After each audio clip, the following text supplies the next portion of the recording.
मंडळी, पुढच्या 3 मिनिटात तुम्हाला जे सांगणार आहे ते इथल्या शेतकऱ्याच्या अश्रूची अशी कहाणी आहे जे ऐकल्यावर तुमच्याही डोळ्यात पाणी येईल। आज रुपयाला किंमत नाही, 10 रुपयाशिवाय बाजारात काही मिळत नाही।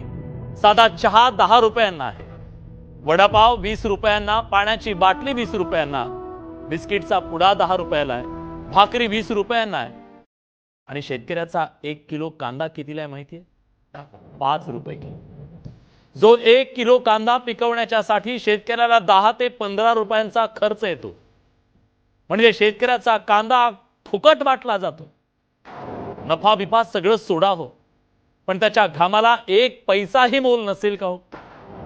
नसेल तर त्यानं त्या मातीत कुणासाठी आणि कशासाठी रक्त आटवावं हा सवाल आहे। कांदा विकून दिवाळी सण साजरा करू हे शेतकऱ्याचं स्वप्न असतं। गुन्हा आहे का? सांगा ना।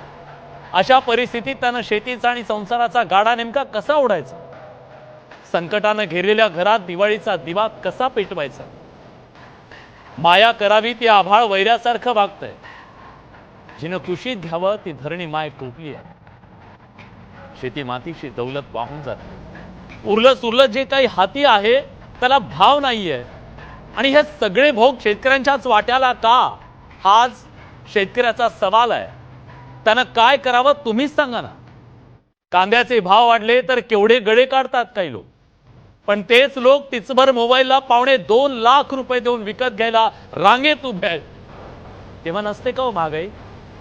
सगळं महागलं तर चालतं, पण शेतीमालाचे भाव वाढले नाही पाहिजेत। ती कुठली आणि कसली मानसिकता? शेतकऱ्याला पोट नाही का? त्याला लेकरं नाहीत का? त्याला स्वप्न नाहीत की तो माणूसच नाहीये?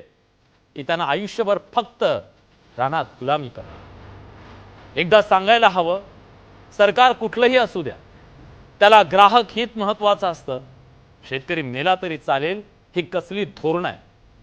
जगातील सर्वात जास्त कांदा उत्पादन करणारा आपला देश, पण आयात निर्यात धोरणातल्या सततच्या बदलांवर, व्यापाऱ्यांच्या इथल्या मनमानीमुळे पाकिस्तान, चीन आपली जागा घेत आहे। कोट्यवधी लोकांना भाकरी देणारा कांदा पीक आहे, त्या सगळ्यांच्या हातातली भाकरी हिसकावणारी धोरणं बदलावी लागतील का?